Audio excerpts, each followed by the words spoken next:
해빙 속도 증가, 해빙 속도 증가. 그림 2-10. 2002년도 북극 위성 사진입니다. 얼음이 이 정도 되어 있네요. 알래스카도 있고.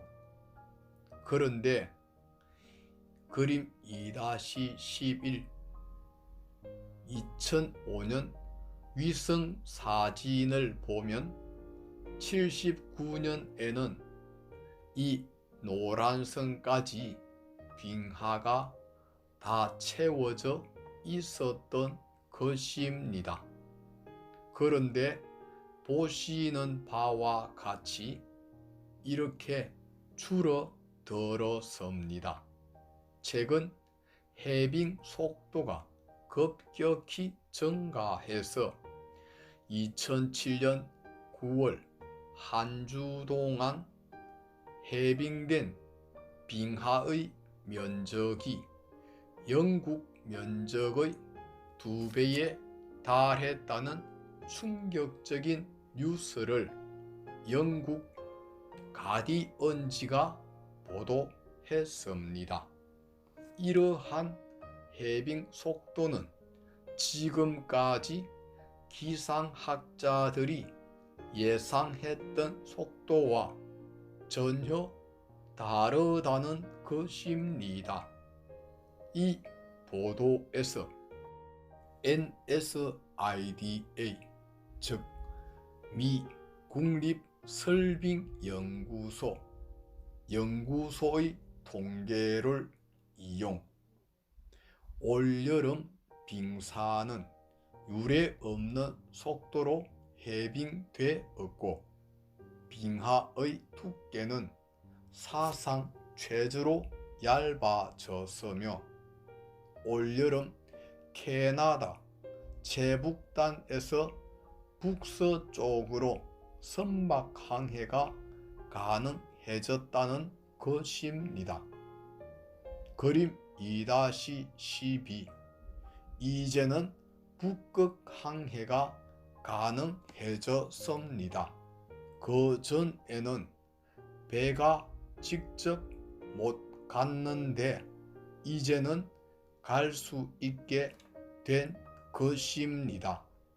2007년 9월 중에 항해가 가능할 것이라는 예측입니다. UN 정부 간 기후변화위원회 IPCC가 지난해 말 북극의 빙하가 완전히 사라지는 시기는 23년 뒤인 2030년이라고 전망했는데 2030년이라고 전망했는데 이러한 수치도 3-4년 전만 하더라도 공식적으로 2070에서 2100년경이라고 했었습니다. 2070년에서 2100년경이라고 했었습니다.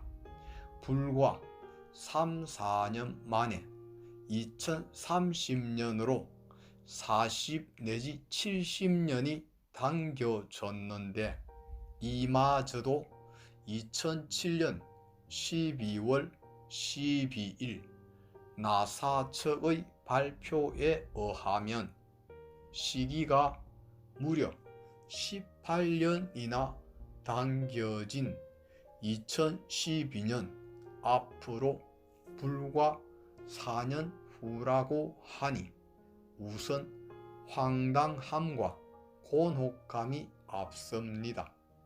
알래스카는 현재 대빙하 2000여 개의 99%가 녹아내리는 중입니다.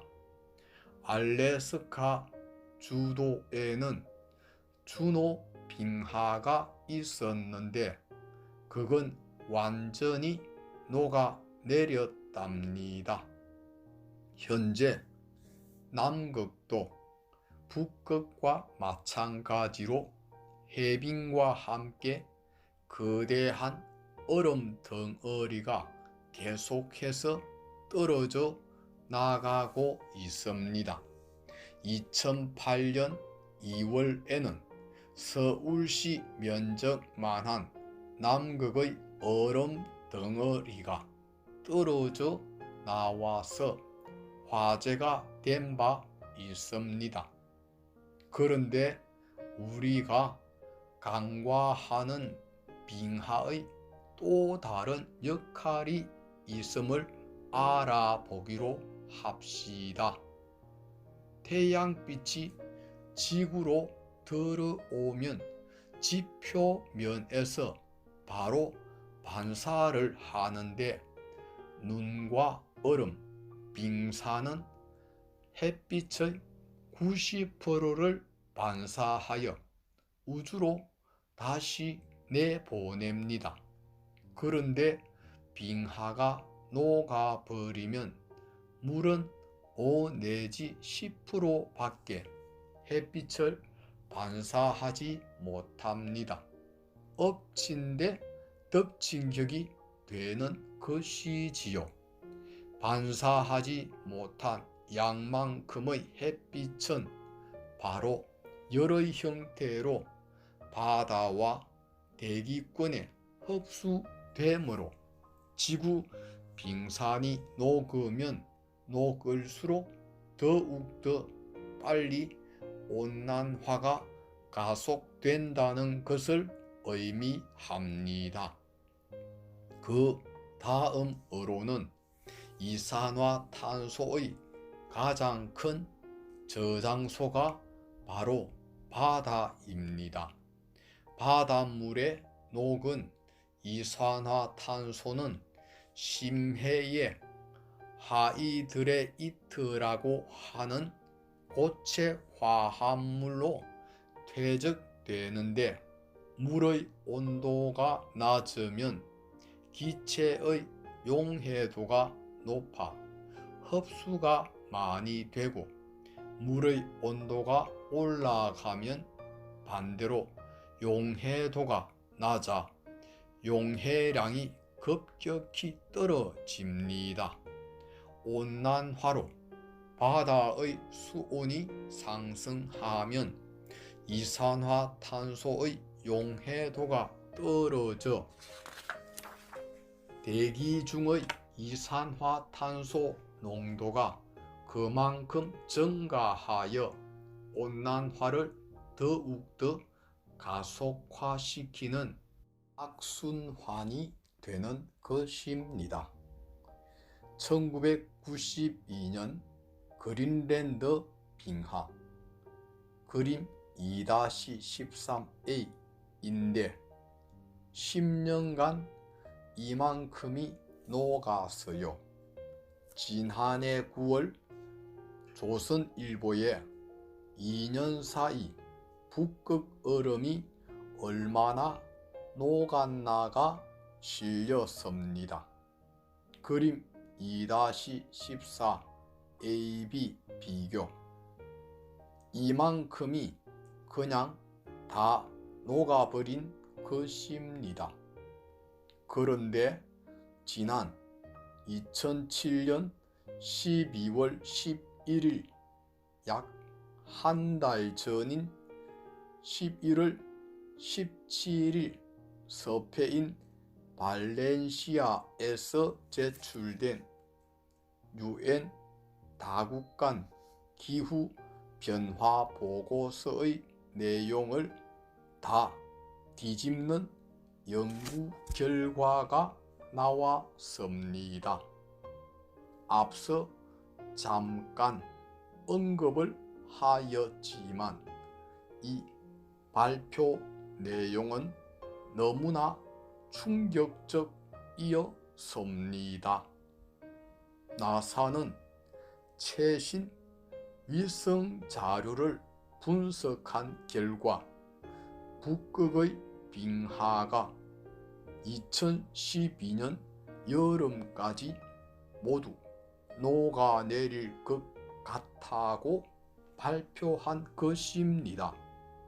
나사 발표 하루 뒤인 12월 12일에는 AP통신에서도 같은 전망을 보도했는데 그 이유가 빙하는 4년 전보다 50% 감소하고 표면적이 23%가 감소했다는 것입니다. 그린랜드 빙하가 올여름 종전보다 190억 톤이 많은 5,520억 톤이 녹았으며 5,520억 톤이 녹았으며 이 같은 수치는 지금까지 평균 녹는 양보다 15% 많았다고 합니다. 그린랜드 지표를 덮고 있는 빙하가 모두 녹을 경우 해수면은 약 6에서 7m 상승할 것으로 추산됩니다. 나사의 기후학자 제이 저왈리는 이런 속도라면 2012년 여름까지 북극해 빙하가 모두 녹을 수 있다는 것입니다. 한 달도 채 안 된 기간에 예측치가 23년이 앞으로 당겨진 것입니다. 과학자들은 2007년이 온난화 현상의 분수령이 될 것이라고 우려했고 지난 30년간 녹는 패턴이 항상 일정해서 북극 빙하의 완전 해빙 시기를 과학적으로 예측할 수가 있었으나 기존의 예측으로는 2007년 빙하가 많이 녹지 않았어야 하는 타이밍인데 그 패턴이 완전히 깨져버린 것이랍니다.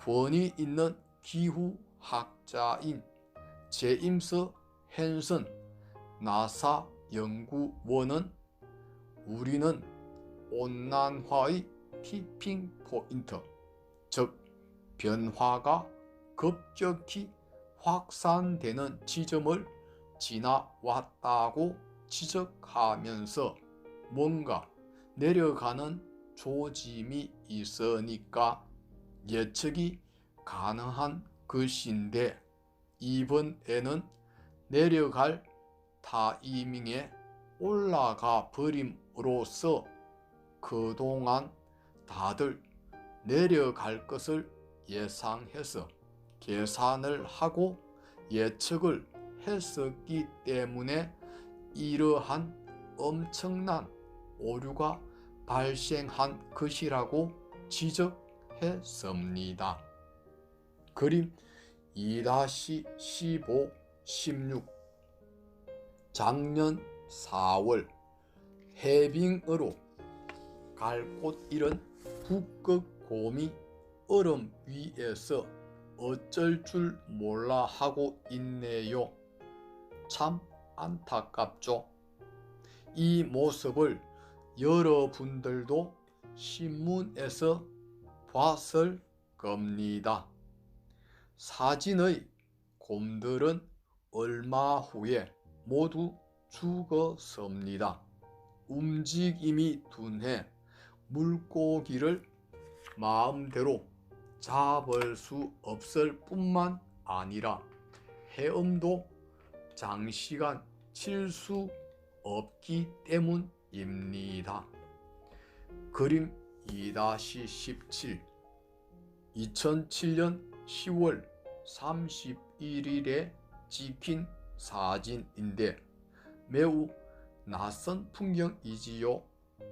그린랜드의 빙하가 녹으면서 초목화가 되고 있음을 알 수 있습니다. 현재 그린랜드의 인구가 5만 9천 명인데 지금까지 필요로 하는 모든 식품은 다 수입을 했었다고 합니다.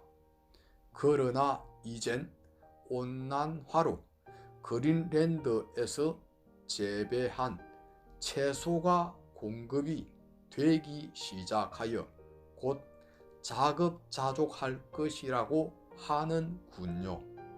그 정도로 온난화가 됐다는 것이지요. 10년 전만 해도 그린랜드에서 양을 키울 수 있다는 것은 상상도 못했었는데 이젠 현실이 되었답니다. 그림 2-18은 위성과 항공으로 촬영된 최근 시베리아의 동토 모습으로 온난화로 동토가 녹아내리면서 녹조류 등이 자라 녹색으로 변한 모습을 보여주고 있습니다. 2007년 11월 7일 AP통신은 미국과 러시아 연구진에 의해 시베리아의 동토, 즉 툰드라에 묻혀 있는 메탄이 지구 온난화의 시한폭탄이 될 것이라는 조사 연구 결과가 네이처지 최신호에 발표되었다고 보도함으로써 지금까지 인식하고 있지 못했던 엄청나게 위험한 현실을 새롭게 깨닫게 되었습니다. 논문은 시베리아 북부 체르스키의 해빙된 호수 2곳을 1년가량 위성 및 항공 탐사 등으로 조사한 결과 영구 동토가 녹으면서 수만 년 동안 땅에 묻혀 있던 식물과 동물들의